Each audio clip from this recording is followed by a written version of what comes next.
मेरा नाम डॉक्टर असदुल्ला सुमरो है। मैं अल्तमश जनरल हॉस्पिटल में माहिर अमराज कल्ब और हार्ट फेलियर स्पेशलिस्ट हूँ। आज हम जिन मरीज़ों, क्योंकि अमराज कल्ब तो बहुत सारे होते हैं, लेकिन उनमें से एक जो बीमारी है जिसको हम हार्ट फेलियर कहते हैं, और हार्ट फेलियर के मरीज़ जो हैं वो काफ़ी ज़्यादा जो है वो रमज़ान के महीने में सफ़र भी करते हैं। और क्योंकि रमज़ान के महीने में खाने में बदपरहेज़ी और मशरूबात और की ज़्यादती जो है, और जब मरीज़ दवाएं छोड़ देते हैं तो फिर वो बिगड़ के अस्पतालों में दाखिल होने की नौबत आती है उनमें। ये मैंने हार्ट फेलियर के मरीज़ जो हैं वो उनको हम कैसे एम्पावर करें, उनको हम कैसे इंडिपेंडेंट बनाएं, उनकी फैमिली और उनको एजुकेट करके, अवेयर करके उनको ऐसी कौन सी चीज़ें सिखाएं ताकि वो बार बार डॉक्टरों और अस्पतालों के चक्करों से बच के और रमज़ान के महीने के रोज़े रख के और रहमतों और बरकतों से मुस्तफ़ीद हो सकें। तो इसको सेल्फ़ केयर जोन कहते हैं कि यानी ख़ुद से हम लोग, और ये बहुत पॉसिबल है, ये कोई ऐसी कोई चीज़ नहीं है कि ये जो है वो हम नहीं कर सकते। और ये जो सेल्फ़ केयर जोन है, यहाँ तो मैं आपको इंग्लिश में जो है वो दिखा रहा हूँ, लेकिन ये मैंने तीनों ज़बानों में बनाए हुए हैं। ये उर्दू में भी बना हुआ है और ये सिंधी में भी बना हुआ है। तो आप जो है ये मेरे व्हाट्सएप के नंबर पर जिस मरीज़ को भी, ख़ास करके जो हार्ट फेलियर के मरीज़ हैं, वो मरीज़ व्हाट्सएप से कनेक्ट करके या क्लिनिक में मशवरा करके ये मटीरियल हासिल करके और अपनी मदद आपके तौर पर अपना जो मर्ज़ है, हार्ट फेलियर का मर्ज़ है, उसके ऊपर काफ़ी हद तक जो है वो कंट्रोल कर सकते हैं। तो ये हार्ट फेलियर के जोन है। आप में से बहुत सारे मरीज़ फेमिलियर होंगे और बहुत सारे मरीज़ इससे फेमिलियर नहीं होंगे। तो ये 3 जोन्स हैं, एक ग्रीन जोन है, दूसरा येलो जोन है और चौथा रेड जोन है।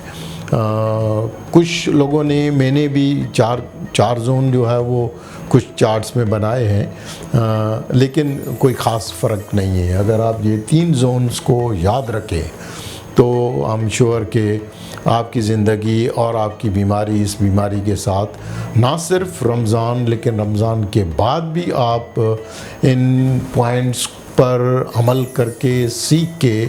खुद से जो है वो अपनी बीमारी के मुतालिक जो है वो आप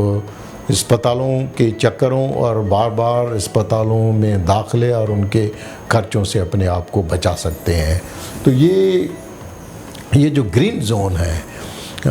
इनकी हमने पॉइंट्स बनाई हैं, जो आगे जो है मैं आपको बताऊंगा कि कौन सी ऐसी पॉइंट्स हैं कि जो रोज़ाना का बेस पर आप उन पॉइंट्स को अपनी चेक लिस्ट बना के और उसको चेक करें और देखें, अपना मुहासबा आप खुद करें कि आप कौन से जोन में हैं। आइडियली जो हार्ट फेलियर के पेशेंट्स होने चाहिए वो ग्रीन जोन में होने चाहिए। ग्रीन जोन का मकसद कि you should be ever green. अगर आप एवर ग्रीन हैं, रोज़ाना आपका जो जोन है वो ग्रीन है, तो इसका मकसद कि आप कामयाब हैं और आप पूरा रमज़ान जो है वो ना सिर्फ रमज़ान के रोज़े रख सकते हैं, लेकिन रमज़ान के रोज़ों के बाद भी आप जो है वो इस हार्ट फेलियर, जो एक जानलेवा बीमारी है, लेकिन आप उसके साथ जो है वो ज़िंदगी गुजार के और ज़रूरियात ज़िंदगी के कामकाज या सफ़र करके और आप काम कर सकते हैं। दूसरा जो है वो येलो जोन है। येलो जोन के वो मरीज़ होते हैं जिनको, वो भी आपके हाथ में है कि येलो जोन की जब नौबत आ जाए तो येलो जोन के मरीज़ जो हैं वो अपनी सिम्टम्स यानी अलामात और आपका वज़न, उसका अपना मुहासबा करके कि आप येलो जोन की अगर कैटेगरी में आए हैं तो आप क्या करें। तो वो भी उसमें जो है वो मेंशन मैंने किया हुआ है कि उसमें कोई ख़ास चीज़ नहीं है। उसी में सपोज़ करके कि आप येलो जोन के उसमें दाखिल हो गए हैं, तो येलो जोन के मरीज़ों को एक दिन बैठ के और अपनी डाइट एंड फ्लूइड के आप जो है वो जो मशरूबात हैं जो रमज़ान के महीने में नमकीन और मीठे मशरूबात का कसरत से तो ज़्यादा इस्तेमाल नहीं करें, या खाने में जो चटपटे खाने, नमक, चिकनाई, पकोड़े, समोसे कोई ज़्यादा तो इस्तेमाल नहीं कर रहे हैं, या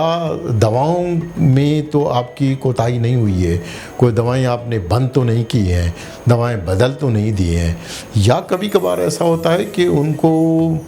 इन्फेक्शंस, अनीमिया या इस्कीमिया के एपिसोड्स या एट्रियल फिब्रिलेशन, एरिथमियास की वजह से वो जो है वो येलो जोन में जो है वो दाखिल हो जाते हैं। और अगर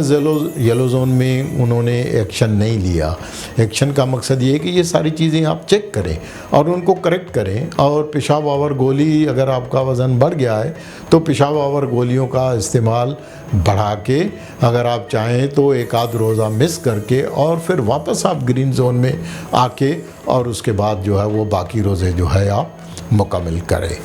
ये जो रेड जोन वाले मरीज़ होते हैं, वो रेड जोन वाले मरीज़ जो होते हैं वो ऐसे मरीज़ होते हैं जिनको या तो रोज़ा तोड़ना चाहिए अगर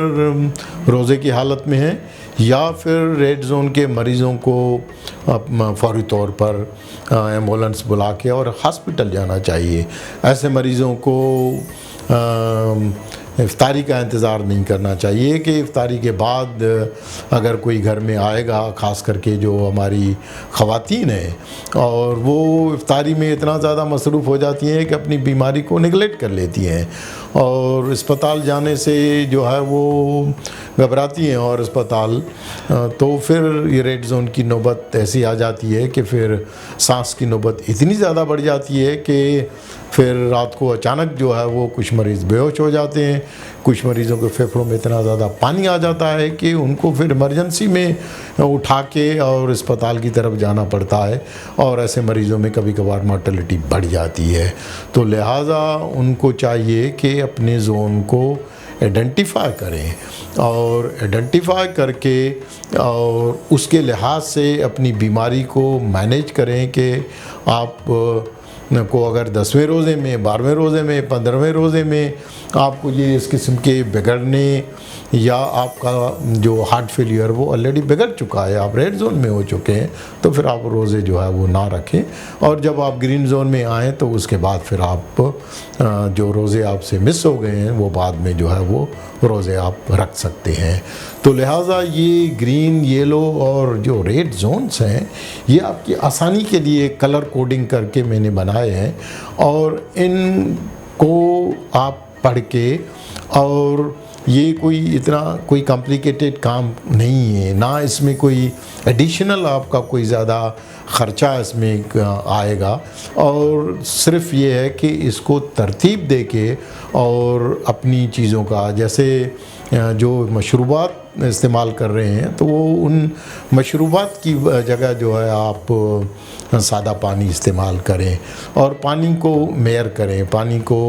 जो है वो 1.5 से 2 लीटर से ज़्यादा पानी जो है वो नहीं होना चाहिए, और वो पानी जो है वो एट अ टाइम जो है वो नहीं ज़्यादा पीना चाहिए। अक्सर लोग जो है वो इफ्तार के बाद जो है वो बहुत ज़्यादा खाना खा के, बहुत ज़्यादा पानी पी के और अपने स्टमक का और उसको इतना ज़्यादा बोझ डालते हैं, तो उस बोझ की वजह से आपका हार्ट जो है वो जो ऑलरेडी कंपनसेटेड हार्ट होता है उसको आप खुद ब खुद जो है वो डिकम्पनसेट करते हैं। तो लिहाजा रोज़े का इसमें कोई कसूर नहीं है। रोज़े जो अगर आप को डॉक्टर ने इजाज़त दी है कि आप रोज़ा रख सकते हैं, तो इसका मकसद कि आप कंपनसेटेड फेस में हैं और दवाएं खा के आप रोज़ा रख सकते हैं। अगर आपके डॉक्टर ने, आपके मुआलिज ने आपको इजाज़त दी हुई है कि आप रोज़ा रख सकते हैं, तो फिर आप इन हार्ट फेलियर के जोन्स पर अमल करके रोज़मर्रा के बेस पर अपना मुहासबा करके और अपने आप को हार्ट फेलियर के डिकम्पनसेशन से बचा के और इमरजेंसी या अस्पताल में जाने से आप बच सकते हैं। और मैं आपको गारंटी के साथ एक लिहाज से कह सकता हूँ कि अगर आप जो हार्ट फेलियर के मरीज़ होते हैं वो अगर बाकायदगी से सही तरह से, जिस तरह से रोज़ा खोलना और रोज़ा रखना, सहरी और इफ्तारी में और दवाओं में बाकायदगी से अगर इन चीज़ों पर अमल करें तो 90% जो मरीज़ होते हैं वो पूरा महीना रमज़ान के, शवाल के या उसके बाद भी जो है वो शवाल रोज़े रख के आप अपने मर्ज़ को, अपनी बीमारी पर कंट्रोल करके और अस्पतालों के खर्चों और ज़हमत से जो है अपने आप को बचा सकते हैं। तो ये पॉइंट्स हैं कि कौन सी पॉइंट्स को रोज़ाना का बेस पर जो है वो देखना चाहिए। उसमें सबसे पहले नंबर पर वज़न आता है। आप वज़न नापने वाली एक मशीन ख़रीद लें और वो अपने घर में वॉशरूम के बाहर जो है वो उसको रख लें और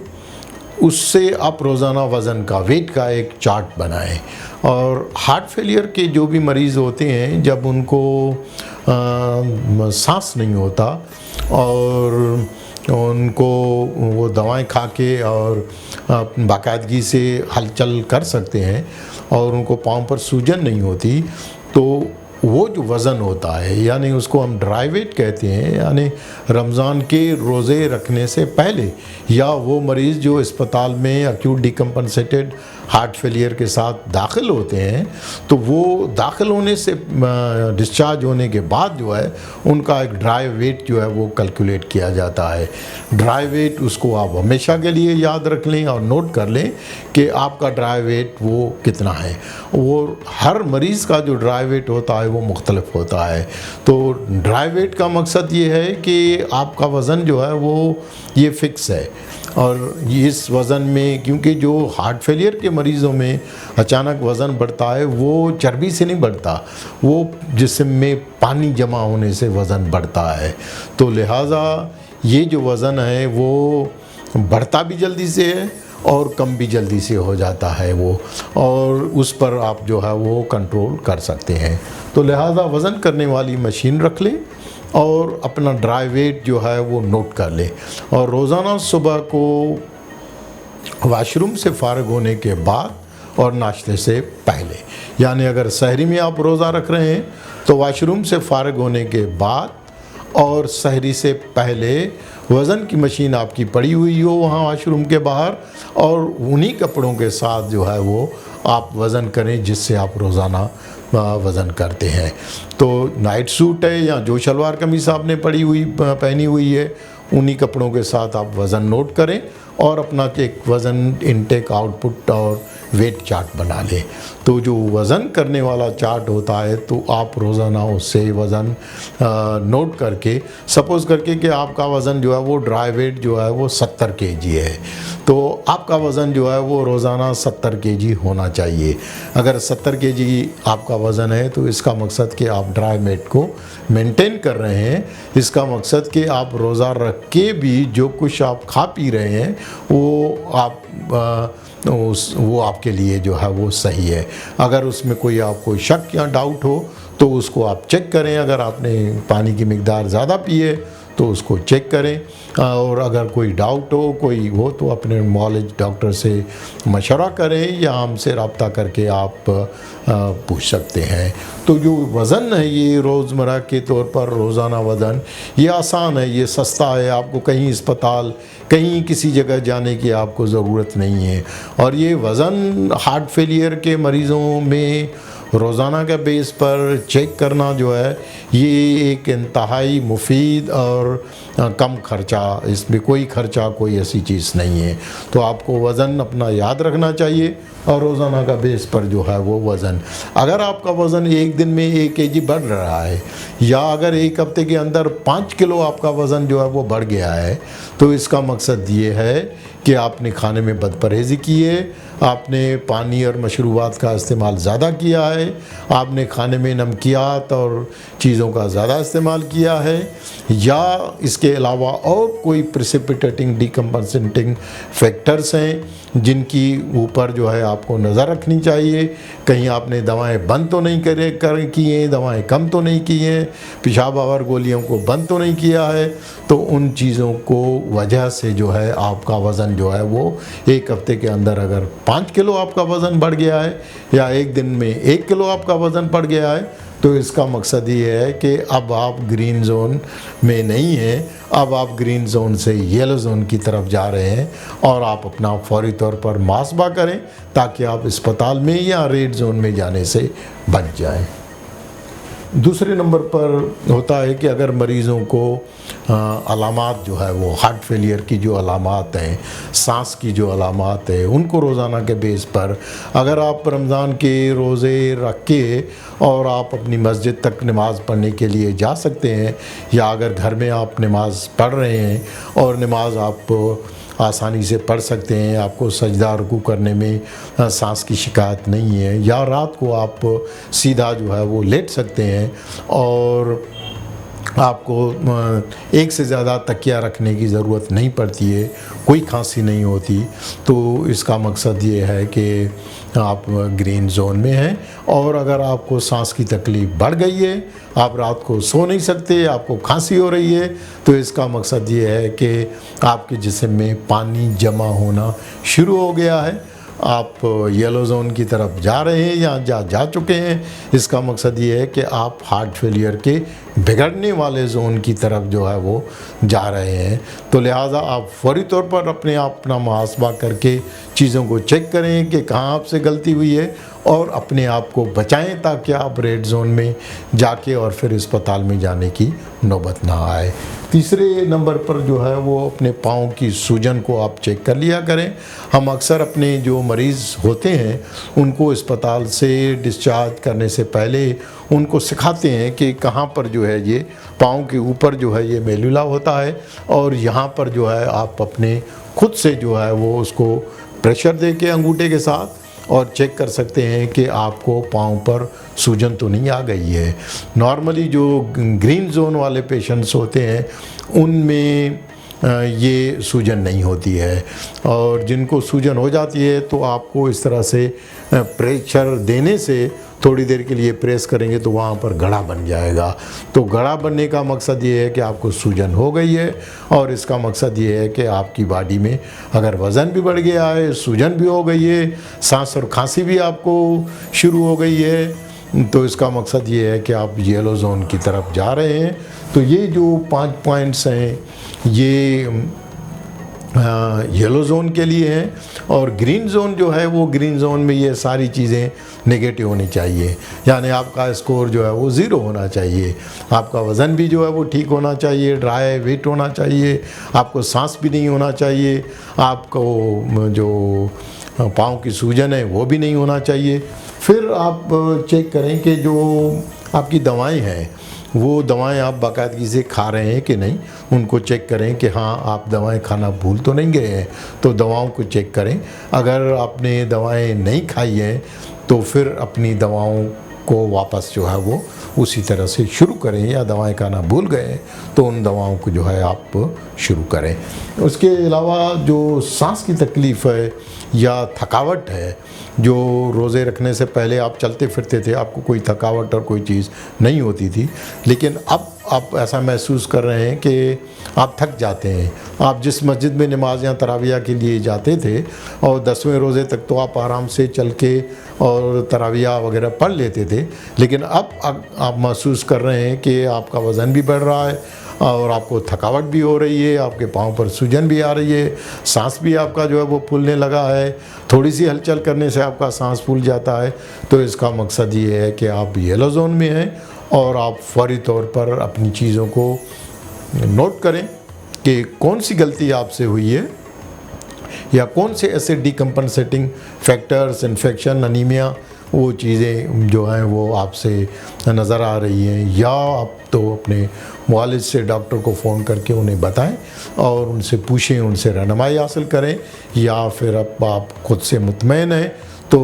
उस पर अमल करके उसमें कोई ख़ास चीज़ नहीं करनी पड़ती। वही चीज़ें जो गलतियां आपसे हुई हैं, ज़्यादा आप मशरूबात ज़्यादा आप खाने और उसमें बदपरहेज़ी कर रहे हैं, दवाएं आपने छोड़ दी हैं, उनको वापस उसी तरह से शुरू करें और बदपरहेज़ी से बचें। और जो पेशाब आवर गोलियां हैं उसका कुछ दिनों के लिए इस्तेमाल ज़्यादा करें। आप चाहें तो एक आध रोज़ा जो है वो मिस करें। जब आप ग्रीन जोन में चले जाएं, आपका वज़न कम हो जाए, आपका सांस कम हो जाए, तो ग्रीन जोन के अगर आप पहुंच जाएं ग्रीन जोन में, तो बाकी रोज़े जो है वो बाद में फिर आप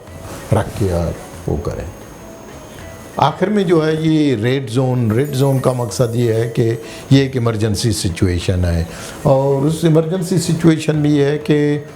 अगर आपने रमज़ान के रोज़े रखे हैं और उन रोज़ों के दौरान जो है अचानक आपको सीने में अंजाइना का दर्द होने लगे और वो लेटे लेटे बैठे बैठे या तराविया के दौरान या नमाज में अगर रकात पर पहुंचने के लिए जल्दी जा रहे हैं और पहले आपको उतनी जल्दी जाने में आपको दर्द नहीं होता था अंजाइना का, अब आपको अंजाइना का दर्द हो रहा है और वो दर्द बढ़ के ऐसी नौबत आ जाती है कि लेटे लेटे बैठे बैठे भी आपको जो है वो दर्द हो रहा है और बार बार आपको ज़ुबान के नीचे गोलियां रखने की ज़रूरत पड़ती है। तो इसका मकसद ये है कि आप रेड जोन में दाखिल हो चुके हैं और रेड जोन वाले जो मरीज़ हैं उनको फौरी तौर पर अगर रोज़ा है आपका तो रोज़ा तोड़ के फौरी तौर पर उनको अस्पताल में जो है वो जाना चाहिए और अपने इलाज को तवज्जो देनी चाहिए। क्योंकि ये जो अनस्टेबल अंजाइना के पेशेंट्स होते हैं इनमें एक और चीज़ होती है कि यूजुअली उनकी ईसीजी में कोई चेंजेस नहीं आती हैं अंजाइना के पेशेंट्स में। तो वो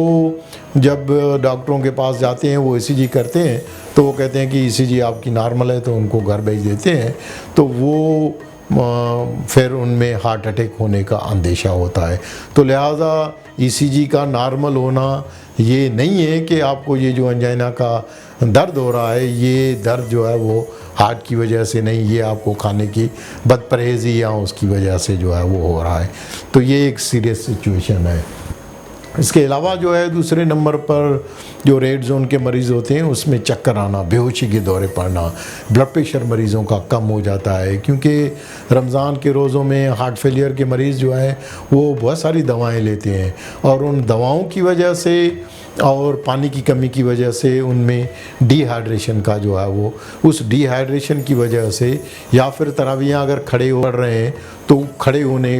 की वजह से जो है वो खास करके जो डायबिटिक पेशेंट्स होते हैं तो उनका ब्लड प्रेशर लोअर साइड पर होके उनको चक्कर आते हैं या बेहोशी के दौरे पड़ते हैं। और ऐसी सिचुएशन अगर हो जाए तो ये अलार्मिंग है। उनको फौरी तौर पर अगर रोज़े से हैं तो रोज़ा खोलना चाहिए। अगर आपने रोज़े से नहीं है, मस्जिद में हैं, घर में हैं, कोई इफ्तार पार्टी में है, तो आपको सारी चीज़ें छोड़ के फौरी तौर पर जो है वो अस्पताल का रुख करना चाहिए और एम्बुलेंस मंगा के या गाड़ी अगर है तो फौरी तौर पर आपको अस्पताल का रुख करना चाहिए। इसके अलावा जो मरीज़ हैं उनकी दिल की रफ़्तार जो है वो काफ़ी ज़्यादा गैर मुंतज़म हो जाती है। अचानक जो है वो पल्पिटेशंस जो हैं वो उनको हो जाती हैं और वो पल्पिटेशंस इतनी ज़्यादा तेज़ होती हैं कि जिसकी वजह से उनको चक्कर आते हैं और जिसकी वजह से अगर उसको इग्नोर करें तो बेहोशी का दौरे पड़ सकते हैं, फालिज हो सकता है। तो लिहाजा वो मरीज़ जिनको दिल की रफ़्तार जो है वो ज़्यादा रैपिड और इर्रेगुलर जो है वो हो गई है और वो इतनी ज़्यादा रैपिड है कि उनको रोज़ा फिर जो है वो तोड़ना चाहिए और फौरी तौर पर अस्पताल में जाकर और अपनी हार्ट की जो एरिथमियाज़ हैं उनका इलाज करके जब वो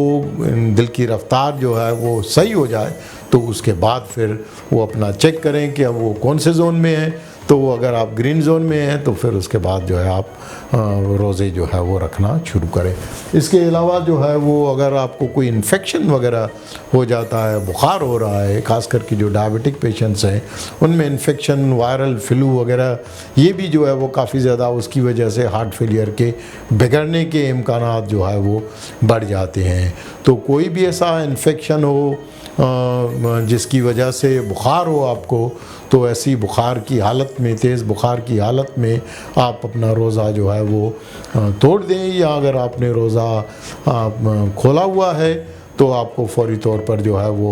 डॉक्टर से रुजू करके अस्पताल में जाके, और अगर इन्फेक्शन है, जो इन्फेक्शंस कॉमन होते हैं, बहुत सारे एल्डरली जो हार्ट फेलियर के मरीज़ होते हैं उनमें यूरिनरी ट्रैक्ट इन्फेक्शन या इवन नमूनिया वगैरह होने के, चेस्ट इन्फेक्शन या even upper respiratory tract infection की वजह से चुनाचे उनका हार्ट का मसल जो है वो ऑलरेडी कमज़ोर होता है, तो वो इन्फेक्शन जो है वो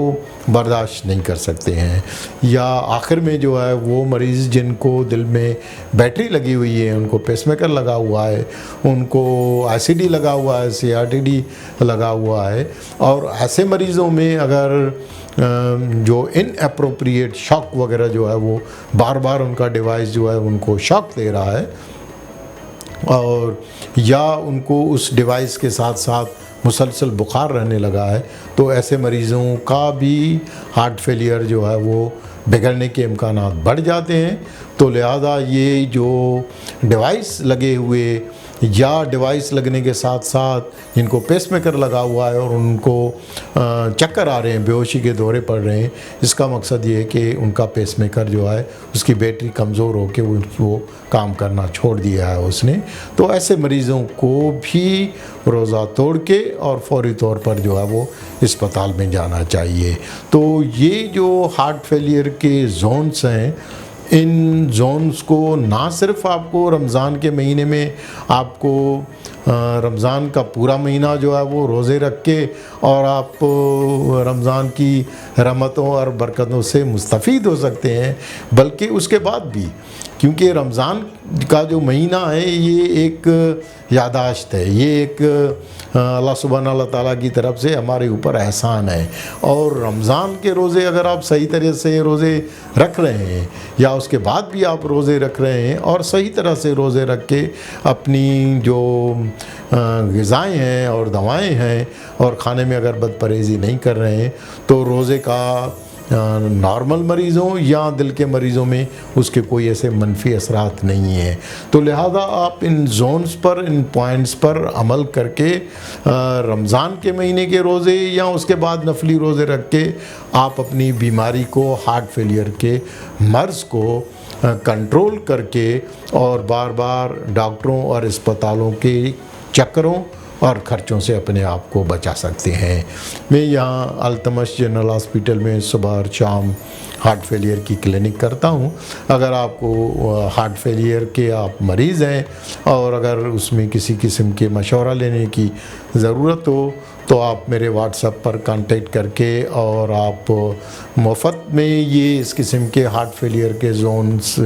के बारे में इंग्लिश में, उर्दू में, सिंधी में आप लिटरेचर हासिल कर सकते हैं या किसी भी वक्त मुझे दिखा सकते हैं।